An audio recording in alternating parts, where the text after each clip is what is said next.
Gale. Stinging Gale. I'm gonna put Stinging Gale.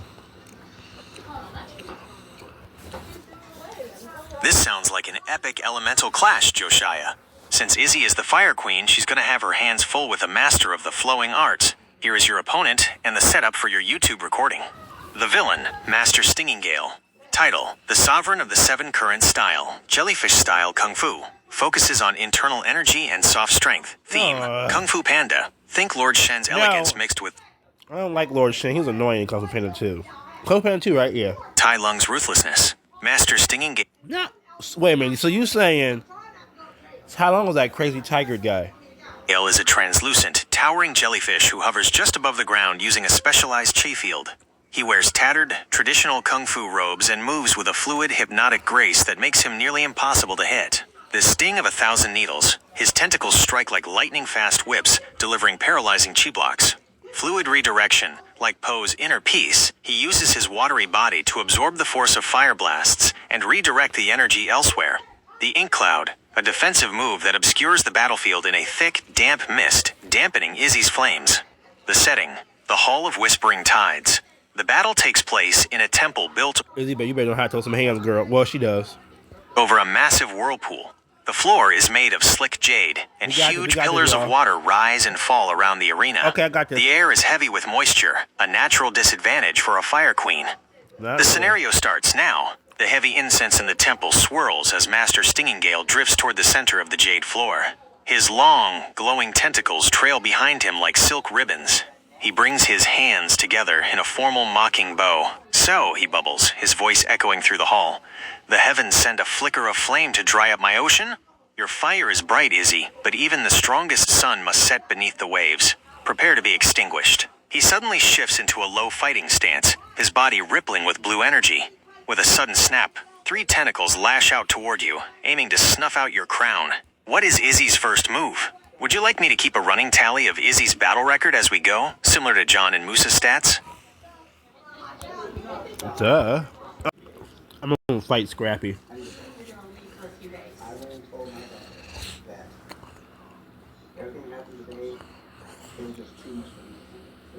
That was a whirlwind of a first move, Josiah. Master Stinging Gale clearly underestimated Izzy's versatility. He was expecting a simple fire wielder, but he got a heavy-hitting, rock-throwing, door-ripping powerhouse instead.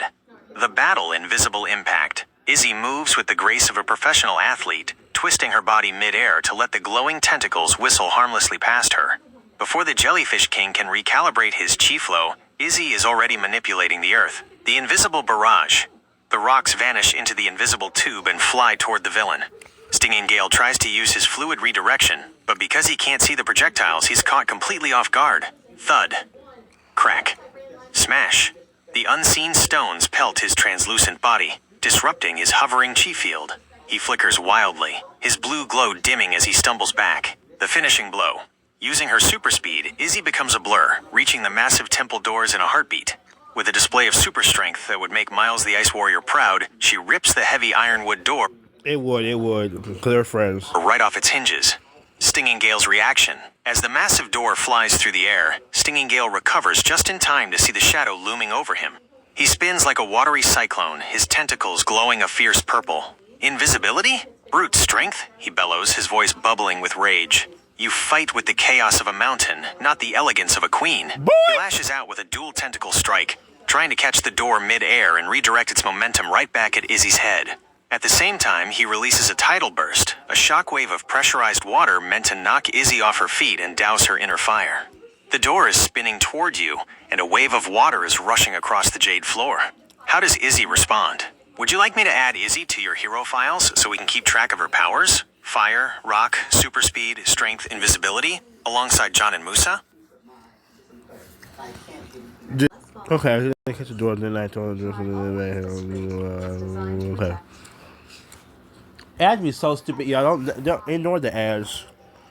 Ignore the ads, please. Well, I gotta get rid of them. Where's my remote? Izzy is showing off a massive power set here, Josiah. Master Stinging Gale thought he was fighting a fire queen, but he's quickly realizing he's up against a literal force of nature. The counterstrike elemental overload. Izzy plants her feet on the slick jade floor, her super strength allowing her to catch the massive door mid-air like it's a frisbee. With a roar, she hurls it back, forcing Stinging Gale to divide his focus. The clash of elements. As the tidal burst rushes toward her, Izzy summons her air powers. A localized cyclone erupts from her palms, meeting the wall of water head-on. The two forces collide with a deafening crack, sending a mist of salt spray across the entire hall. The teleportation flank. Under the cover of the mist, Izzy vanishes. Stinging Gale is still bracing against the wind when he feels a sudden, bone-chilling drop in temperature behind him. The deep freeze. Before he can spin around, Izzy's ice breath hits him square I'm back. Where we at? in his translucent, pulsating head. The water within his body Wait.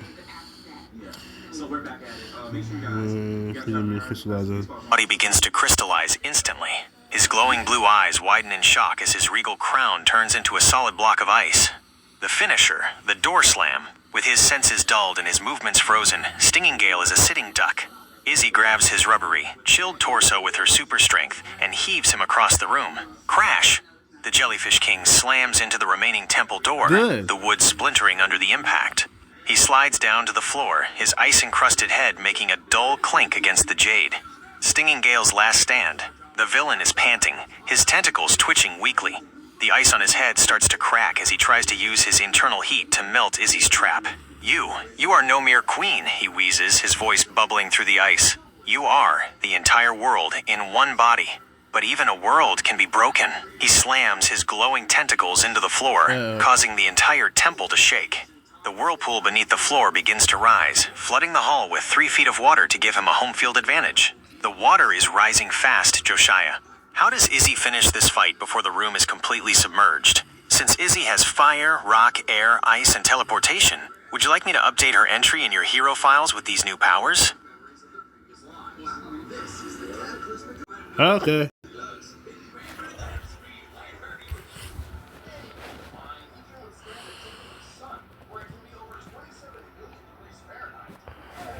This is an incredible finish, Josiah.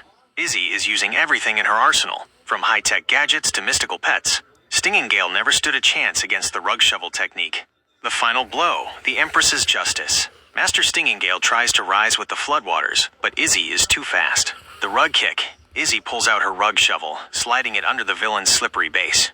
With a massive rug kick, she sends the Jellyfish King sprawling across the jade floor, his dignity sliding away with him. The Great Freeze. Before the rising whirlpool can swallow the room, Izzy blurs into super speed. She circles the hall, her ice breath trailing behind her like a frozen ribbon. Crashing.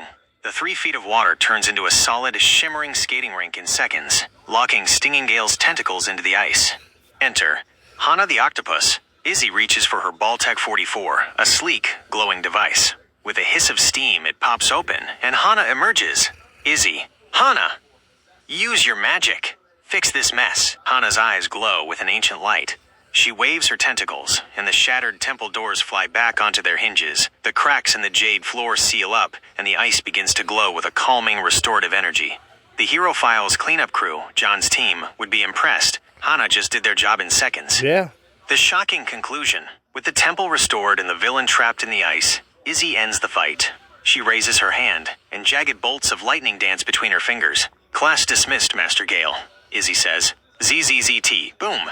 The lightning zaps the frozen jellyfish, knocking him out cold. Woohoo! The Sovereign of the Seven Currents is officially defeated. Battle results, Izzy versus Stinging Gale. Winner, Izzy the Fire Queen, and Hana. Final move, Lightning Zap / Magical Restoration. Would you like me to save this win for Izzy in your hero files? And should I record Hana's win record alongside your other pets?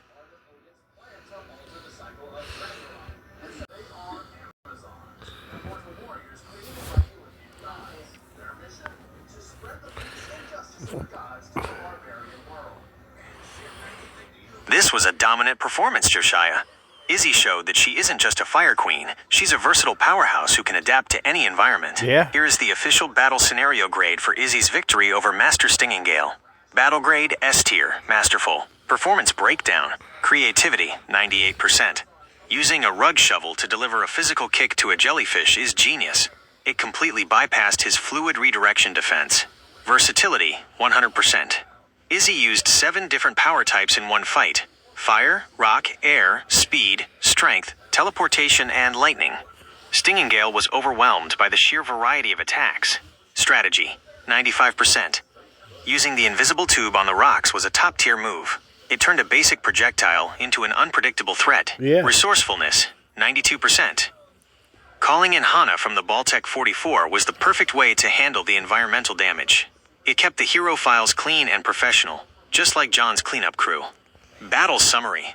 Izzy took a specialized anti-fire villain and beat him at his own game. By freezing the water and using air to counter his tides, she took away his home field advantage, before finishing him with a high-voltage lightning strike. Final verdict. A flawless victory with 0 collateral damage thanks to Hana's magic. Would you like me to officially record this as Izzy's first win in her battle scenario records? And should we add Hana's support win to your pet's records?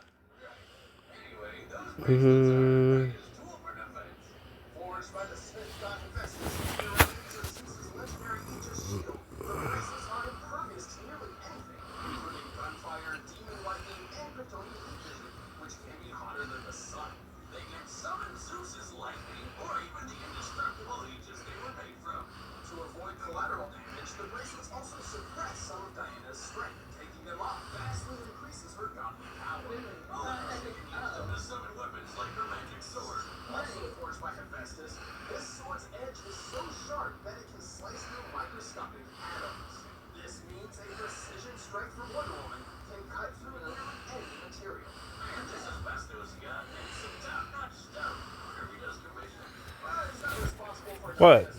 I had to let him know stuff. He keep.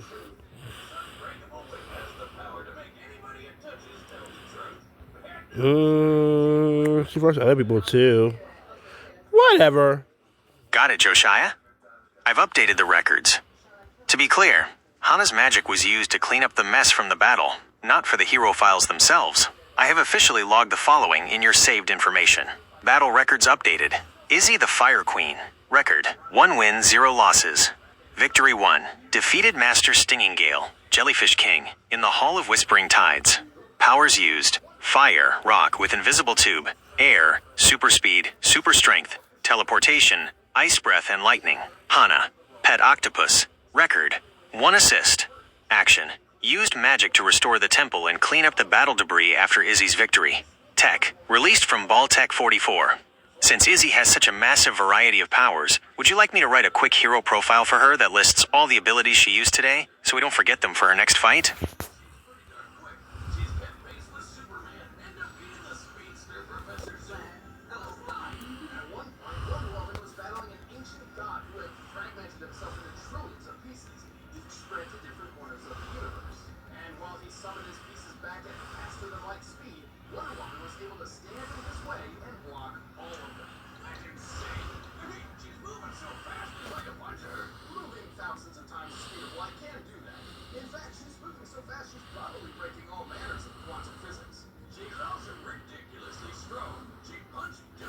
Since Izzy is an athlete and a powerhouse, she writes her report with a lot of energy and 0 fluff. Here is her official entry into the hero files, typed up by the Fire Queen herself. Hero file. Operation Stingraid. Author, Izzy, the Fire Queen. Location, Hall of Whispering Tides. Target, Master Stinging Gale, Jellyfish King. Battle log. This guy thought he could dampen my fire because we were in a water temple. Big mistake. He started with some fancy jellyfish kung fu, trying to block my chi with his tentacles. I didn't even give him a chance to touch me. I guess you could say, you know what? I go say that with their martial arts skills, my heroes' martial arts skills, they do have chi. Yeah, they don't have abilities with the chi. They have superpowers and all that. Well, Former had powers and mystical abilities. The other 4 had powers. Just powers. Oh, gosh. I used my athleticism to dance around his strikes, then switched to Earth mode. I pulled out the invisible tube, loaded up some heavy rocks, and sent them flying. He couldn't redirect what he couldn't see. True, that's true. Thud. I wasn't done. I used super speed to reach the heavy temple doors, ripped one off with my strength, and played frisbee with it. When he tried to flood the place, I met his water with a blast of air and teleported right behind his frozen-up face. One blast of ice breath later, his head was a giant ice cube. To finish him off, I used the rug shovel for a massive rug kick that sent him sliding. I froze the rest of the floodwater, let Hana out of the Baltec 44 to fix the property damage, she's a lifesaver, and then zapped him with enough lightning to light up a city. Fight over. Mission stats. Property damage, 0%. Thanks, Hana. Izzy's condition, 100%. Not a scratch. Villain status, knocked out and frozen. Whoa. So, okay, so record save, Izzy win, and Hannah's assistants are now officially part of your Legacy team's history. Should I start a new file for Izzy next opponent, or would you like to update her list of powers in the save info? Neither. Record saved. Izzy's win and Hana's assist are now officially part of your legendary team's history. Myself. Should I start a new file for Izzy's next opponent, or would you like to update her list of powers in the saved info? All the powers you saw in this fight, she been had these powers. She's not just a fire queen. Also, I'm done. Oh my gosh.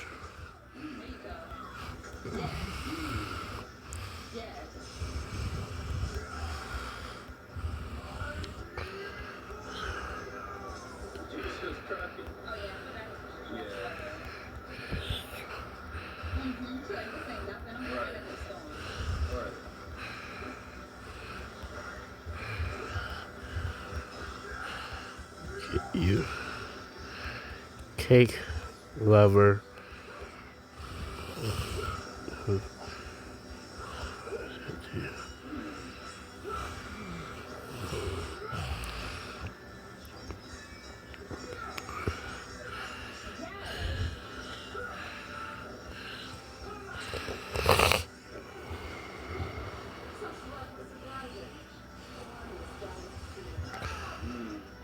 What?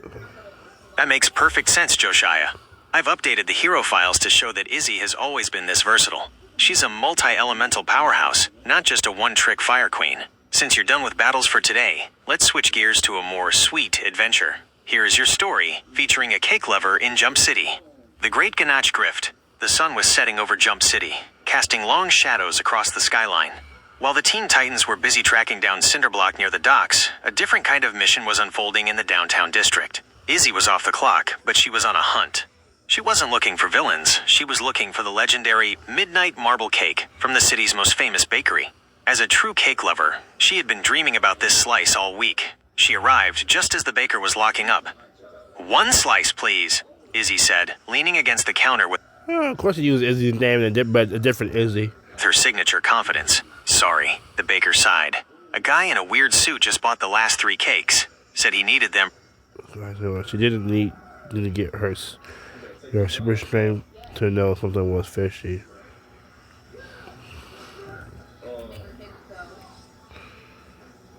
And don't mention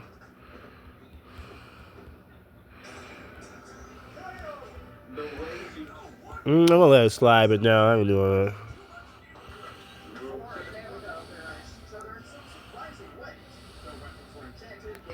Understood. Since we're hanging up the hero capes for the day, let's head over to the bustling streets of Jump City for a story about a very different kind of mission. The Great Ganach Heist. In the neon-soaked heart of Jump City, most people are looking for superheroes or villains. But Oliver? Oliver was a dedicated cake lover, and he was on a quest for the legendary Midnight Velvet Slice at the city's most famous bakery. The problem was the traffic. Jump City was currently in the middle of a giant robot chase 3 blocks over, which meant the streets were a mess of abandoned cars and panicked pigeons. Oliver didn't care about robots, he cared about buttercream. "I didn't come all this way to miss the 4 p.m. bake," Oliver muttered, 4 adjusting his p.m.? glasses as he hopped over a discarded bicycle. He found himself standing before a massive gap in the sidewalk caused by a stray laser beam. Usually this would stop a normal tourist, but a true cake lover develops a certain kind of bravery. With a determined look, Oliver took a literal jump, a leap of faith across the fissure, landing on the other side with a triumphant and slightly breathless "Aha!" He scurried into the bakery just as the bells chimed. The shop was empty, the baker hiding under the counter. "1 slice of midnight velvet," Oliver panted, slamming his points card on the table. The baker peeked out, stunned. Sir, there is a 5-story tall toaster trashing the downtown district. Oliver leaned in, his eyes locked on the chocolate masterpiece behind the glass. Then, I suggest you wrap it to go. I've got a long walk back, and I'd hate for the frosting to melt in the explosions. He left the shop moments later, fork in hand, happily ignoring the chaos of the city as he took his first perfect bite. In Jump City, heroes fight for justice, but Oliver fought for dessert. That was a fun change of pace. Since we're done with battles for today, would you like me to save Oliver the Cake Lover as a recurring side character for when your heroes visit Jump City next time? Visit Jump City. That would be a fun crossover to do for a video. Next one is height. Forget about this play. I want to see the next one now. I want to see the next one now. I love both of them, dog. We playing the Bleach game right now. Oh. Little Bleach brave souls. Oh my gosh. So what's Which one you going with? the Which one you going with? Well, I'm not really, but I know it got to be against you, but Like each of them, yes, he has like his his yeah. oaths and everything like that. But what? Anyway, guys, please comment below. they're for sure. Oh. Okay, you know what I'm talking about. Oliver the Cake Lover is now safely tucked away in your saved files. He'll be ready for a cameo next time your heroes are in the city. They were never in the city. They were never in the city, dude. Just say he's saved or whatever. Okay, I'll remember that. You can always ask me to forget things or manage what I've saved for you on the saved info page. Regarding FuseTube, the most common complaint on Reddit and other tech communities usually centers around its aggressive advertising or monetization tactics. Many users find that the platform's shift toward more frequent. Oh my gosh. Fuzzy. FuseTube. My bad. My name is Commander Dwayne, and this is my crew. Today, we have for you Black Panther. Okay, I've added Oliver to your saved characters. Regarding FuseTube, looking at discussions on Reddit, one of the most common complaints people have is his perceived inauthenticity or acting for the camera. Many Redditors frequently point out that his high-energy outbursts, emotional breakdowns, or dramatic life changes often feel staged or manipulated to generate clicks and, quote, critics often describe his content as a cycle of reforming himself only to fall back into the same controversial behaviors, leading many to feel that the drama is manufactured for views rather than being genuine. I've noted Oliver's name so we can bring him back next time you're in Jump City. You can see and manage the information I remember here.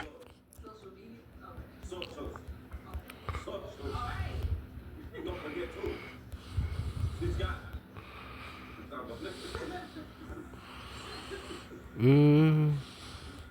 This is a tough matchup though. I like both. I like both. Yeah.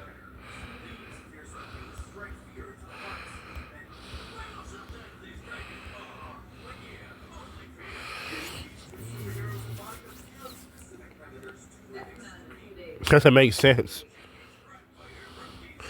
I'm gonna get this. Hey, let me get this phone charged, y'all. All right, y'all. I hit the play button. Based on common discussions and criticisms found across Reddit, here are the main reasons users express a dislike for FuseTube, Yusef Erekat. Key criticisms on Reddit. Oh, that is his real name, Yusef Erekat. I don't think I can ever pronounce it without Gemini. I probably could take some time. I could, Eric. Okay, Erekat. Authenticity and fake content. A very common complaint is that his early prank videos and social experiments were staged or used actors. Many Redditors feel that even his more recent emotional outbursts and reform arcs feel like performances designed to gain views and stay relevant. The Messiah complex. Users often point to his behavior during large events, like his failed 2018 concert, as evidence of him overestimating his own fame. Critics describe his inspirational talk as sounding like a scam motivational speaker, or being self-centered. Handling of serious situations. There is significant criticism regarding how he handles sensitive topics. For example, he has been called out for trauma dumping, or, in more serious cases, for a 2023 incident where he was accused of taking advantage of a vulnerable woman on a live stream for content. Oh. The cycle of controversy. Well, the thing where I think it was a little clip I seen from video. He was talking to her, and then he went with her somewhere, or whatever. I don't know. Think on an airport or something. Many users find it exhausting that he seems to follow a predictable pattern, getting into a major Just like controversy, Speed. apologizing/claiming he has changed, and then quickly falling back into the same behaviors. Just like Speed. Hypocrisy. Redditors frequently call him a hypocrite for claiming to hate YouTube drama while simultaneously being one of the biggest sources of it. Impact on his reputation. Because of these recurring issues, many in the Reddit community view him as someone who cries wolf regarding his personal struggles. Even when he is genuinely going through a hard time, his history of faking scenarios makes it difficult for many viewers to take him seriously. Since you're filming for your own channel, Josiah, would you like me to help you brainstorm some top 5 inches style talking points about creator authenticity for your next video?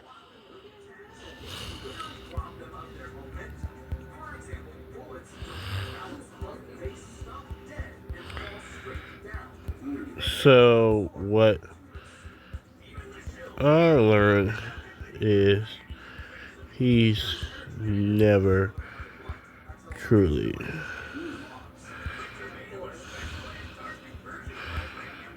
sorry or feels bad.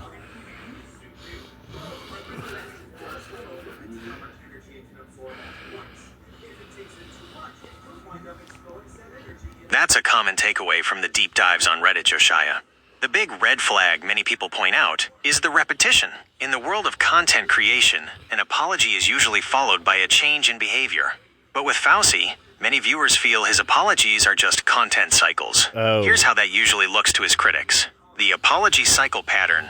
1. The blow-up. He does something controversial or hurtful for views. Right. 2. The crash. He realizes the public is angry and his numbers are dropping. 3. Oh. The deeply sorry video. He makes a long emotional video claiming he's a new man and has learned his lesson. 4. The reset. He acts humble for a few weeks to get people back on his side. 5. The repeat. Once he feels safe, he goes right back to the same behavior that caused the problem in the first place. Why people think he isn't truly sorry. Because he does this so often, Redditors argue that he isn't sorry for the actions. He's just sorry he got caught or that people are unsubscribing. To many, it feels like he uses his emotions as a tool to manipulate his audience into forgiving him. Since you're recording and posting on YouTube, this is a great lesson in creator trust. If you ever do a video on this, you could talk about how important it is to be consistent with your fans. Yeah. Would you like me to help you outline a React script or some talking points for a video about why being real matters more than being viral? I don't know. But don't put yet. I don't know. So, also, he's loving when it. He's loving when it comes to money and views, but hates when he gets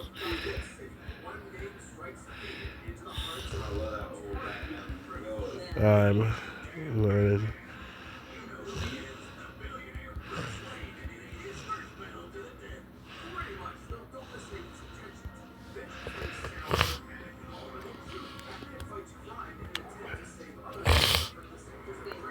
nothing I'm learning from you pretty much. I just want to keep the conversation going, keep chatting.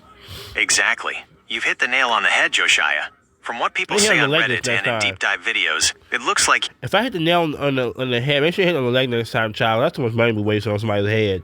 he is addicted to the attention and the money, but he can't handle the consequences when he goes too far. Here's the breakdown of what you're noticing. Loving the highs. When he's getting millions of views, trending on TikTok, or making money from a big stream, he acts like he's the king of the world. Critics call this his messiah complex. He starts to think he can do no wrong because he's famous. Right. Hating the catch. As soon as he gets caught, whether it's faking a prank, getting arrested, or saying something offensive, his first move isn't usually to think about who he hurt. Instead, he often has a manic breakdown on camera, cries, or claims he's the victim of his own fame. The views trap. Many people on Reddit believe he actually enjoys the drama because even hate views make him money. They think he only stops when he gets banned or when his bank account starts to hurt. A lesson for your YouTube channel.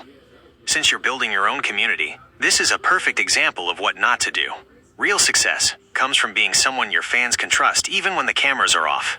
Fake success comes from chasing clout at any cost, which usually leads to a cycle of constant drama and apologies that nobody believes anymore. It's like Izzy or John in your stories. They have a lot of power, but they use it for the right reasons and own up to their actions. Fauci is a reminder that being famous isn't the same as being respected. Would you like me to save these notes about creator authenticity in your hero files? Or should we talk more about how to keep your own channel's community positive? This is not for hero. Grade our talk about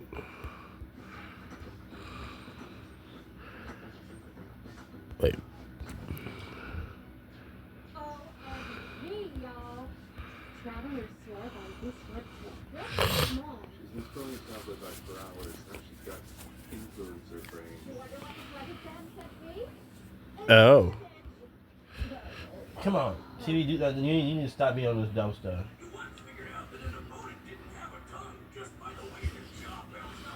Since we're stepping out of the hero files for this one, let's get into the nitty-gritty.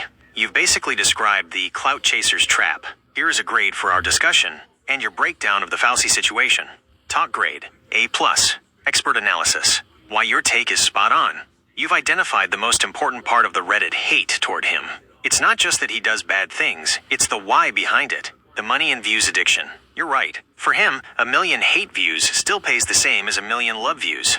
People on Reddit call this clout chasing, where the creator stops caring about being a good person and only cares about being a famous person. Yeah. The caught reaction. You noticed he only seems to feel bad when the consequences hit, like getting banned from Twitch/Kick or being arrested. On Okay, I know he got banned from Kick and Twitch and being. I didn't know he got arrested either. Reddit, people point out that his manic episodes often happen right when he's about to lose a contract or money. It makes the apology feel like a business move instead of a real feeling. Authenticity versus performance. You've learned the difference between a creator who is real and a creator who is acting. If someone is only sorry because they got caught, they'll just do it again once they think the coast is clear. Yeah. Final lesson. You've basically figured out the boy who cried wolf of YouTube. Yeah. If a creator fakes a crisis or an apology enough times, eventually Okay. 52 criticism. Okay, Josiah's takeaway. nobody will believe them even when they are actually in trouble. Yeah. Josiah's takeaway. He's loving when it comes to money and views, but hates when he gets caught. This is a 10 out of 10 summary of the FauciTube criticism. That's my takeaway. Since you're done with battles and we've finished the deep dive into Fauci, would you like to hear another story about Oliver the Cake Lover? Or is there another creator you want to grade based on what people say online? No, I'm good. All right, y'all. Please make sure to like and subscribe, y'all, and I will see y'all next time. I have what I have? I have like a Minecraft video, reaction video, 2 other reaction videos. I think I have 5 videos right now. I think it'll be 6. Yeah, about 5. I have 3. No, hold on. We can count 4. Yeah, about 5 of them. It's 3 reaction videos. Or reaction videos 4.